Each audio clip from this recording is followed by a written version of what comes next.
오늘 A컷으로 준비한 사진은요, 미국과 우리나라의 국기를 이렇게 선정을 했습니다. 미국의 범정부 대표단이 핵잠과 원자력 등에 대한 이야기를 나누기 위해서 이달 말이나 다음 달 초에 한국에 방문한다라는 소식이 전해지면서 그 기대감이 다시금 매수세로 이어지고 있는 건데요. 여기서 중요한 건 단순히 하나의 부처가 오는 게 아니라요, 범정부 형태의 대표단이 한국에 방문한다는 것입니다.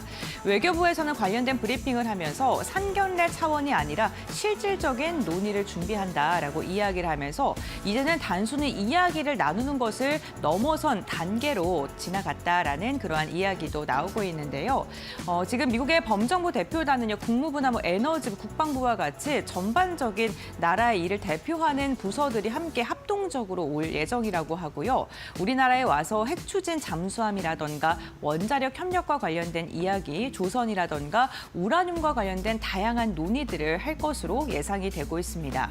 특히나 이번 방한 같은 경우에는 한미 정상회담에서 공동 설명 자료를 한 다음에 후속 조치로 선정이 됐다는 건데요. 지난번에도 이 한미 정상회담과 관련된 이야기를 하면서 원전 테마가 다시 한번 부각을 받았었는데 이번에도 조선 원전이 또다시 부각을 받고 있는 거고요. 이제는 진짜로 협력의 실행 단계에 진입을 했는데 상반기에는 협의를 조금 더 디테일하게 진행을 하고 하반기에는 구체적으로 실행될 가능성에 대해서 시장을 주목을 하고 있습니다. 특히나 이번 단계가 단순한 논의에서 끝나진 않을 것이라는 기대감이 시장에는 강하게 유입되는 매수세로 자리하고 있다는 것도 특징적입니다. 미국이요, 원전 재건 의지를 지속하고 있다는 것 또한 원전 기업들에게는 당연히 호재로 작용할 수밖에 없겠는데요. 미국이 관세에 관련된 이야기를 좀 지속적으로 하고 있는데 대표적으로 조선이라던가 LNG를 지금 트럼프 행정부 초기에는 좀 강조를 했다면 이제는 그것보다는 원전 쪽에 더 무게를 두는 듯한 발언들을 지속적으로 하고 있습니다. 현재 미국에서 가동되고 있는 원전 93기 그리고 평균 가동에 대한 연한이 40년 이상 된 그러한 원전 기기들도 굉장히 많고요. 여기다가 미국이 50년까지 원전을 400기가와트까지 확대할 계획이라고 합니다. AI 시대에 다가온 만큼 데이터 센터에 대한 확충이 필요로 하게 되고 이럴 때 안정적인 전력원으로 우리에게 전력을 공급할 수 있는 대표적인 게 원전이기 때문일 텐데요. 이를 통해서 노후 원전을 교체하려는 그러한 의지와 또 신규 건설을 만들어야 되는 필요성이 점점 더 확대될 수밖에 없고 미국과 협력할 수 있는 그 기술력을 갖고 있는 나라가 우리나라가 거의 유일무이하기 때문에 지금 원전에 대한 러브콜을 강하게 할 수밖에 없는 상황입니다. 우리나라가 기대해 볼 만한 건 대형 원전뿐만 아니라 소형 모듈 원전 쪽까지 이러한 기술력을 갖고 있어서요. 관련된 모멘텀을 잇는 기업을 중심으로 지속적으로 기관과 외국인의 매수세도 유입되고 있는 듯한 모습입니다. 그런데 오늘 좀 특이했던 게요. 로봇도 또 원전 섹터에 묶이고 있는 듯한 모습이 나왔습니다. 지금 이 사진 같은 경우에는요. 보스턴 다이나믹스의 스팟이 일을 하고 있는 모습을 저희가 이 사진을 선정을 했는데요. 사족 보행 로봇인 스팟이 영국에 있는 원자력 해체 공기업입니다. 셀라필드의 현장에 직접적으로 투입했다라는 소식이 전해졌습니다.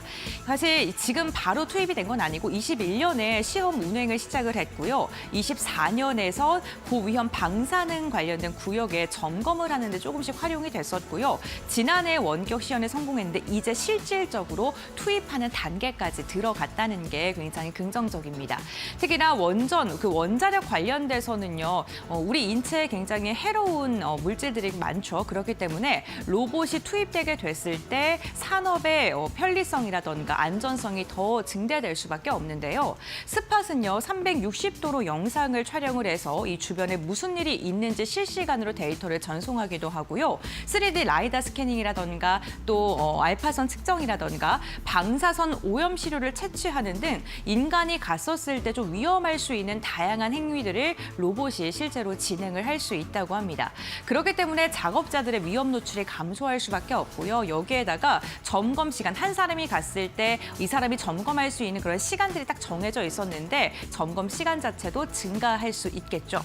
여기에다가 개인의 보호 장비의 사용이 감소하기 때문에 이 보호 장비는 한 번 쓰고 버리고 이런 식으로 일회용으로 사용되던 게 많았었는데 폐기물 자체도 많이 줄어들 수 있겠고요. 여기에다가 반복 검사를 했을 때도 아무래도 로봇이고 AI 기능이 탑재되어 있기 때문에 정확도 측면에서 인간과 비교했을 때 훨씬 더 정확할 수 있다라는 효과가 있다고 합니다. 이제는 영국 시장에 진출을 했지만 원전 관련된 산업 자체가 글로벌 시장에서 점점 더 확산하고 있는 분위기다 보니까요. 우리나라의 산업용 로봇들이 이런 식으로 투입이 될 가능성도 커지게 되고요. 이런 시장 자체가 또 매출로 이어질 수 있다는 점은 굉장히 긍정적인 부분이기도 합니다. 특히나 원전 해체 시장 규모가요. 이제 글로벌적으로 점점 더 커지다 보니까요. 50년까지 1000조 규모로 지금 추정이 되고 있는 상황입니다. 특히나 미국이라던가 유럽의 노후 원전이 증가하고 있다는 것, 그리고 평균 가동 연한이 40년 이상인 원전들이 지속적으로 나타나고 있다는 것 또한 해체 시장의 확산을 지속적으로 이끌 수밖에 없고요. 이제는 건설보다는 해체가 더 중요해지는 시장의 분위기가 나올 수밖에 없는 상황입니다. 특히나 과거에는 원자력 공장을 짓는, 원전을 짓는 것이 좀 중심이 되었고 관련된 기업을 중심으로 매수세가 이어졌다면 지금은 건설이라든가 운영을 하고 또 노후된 원전을 또 해체해야 하기 때문에 해체 시장까지도 점점 더 발전될 수밖에 없고요. 여기에다가 AI 시장이 발달하면서 자동화에 대한 모멘텀도 커질 수밖에 없기 때문에 단순히 건설을 하는 기업들만 보는 게 아니라 건설과 운영, 해체, 자동화까지 함께 묶어서 봐야 하는 그런 시장이기도 합니다. 특히나 우리 인체에 해로울 수 있는 그런 것들을 로봇들이 해주고요. 여기에다가 로봇들을 원격으로 제어할 수 있기 때문에 결국에는 이러한 원전과 관련된 시장에서도 중요한 게 피지컬 AI, 그러니까 로봇이 스스로 학습을 하고 행동을 하는 그러한 부분에 대해서도 연장선상으로 함께 바라봐 줘야 된다라는 게 투자 코멘트 중에 하나니까 이 부분도 참고해 보시면 좋을 것 같습니다. 그렇기 때문에 로봇이 활용도가 점점 더 커질 수밖에 없고요. 로봇 산업을 영위하고 있는 기업들의 가치가 이제는 좀 다르게 평가되고 있는 듯한 분위기입니다. 보스턴 다이나믹스의 아틀라스가 이렇게 옆구르기를 하고 백덤블링을 하는 영상을 최근에 공개하면서 시장을 또 다시 한번 놀래키는 데 성공을 했습니다. 이 보스턴 다이나믹스는 현대차가 지분을 갖고 있는 회사이기도 하죠.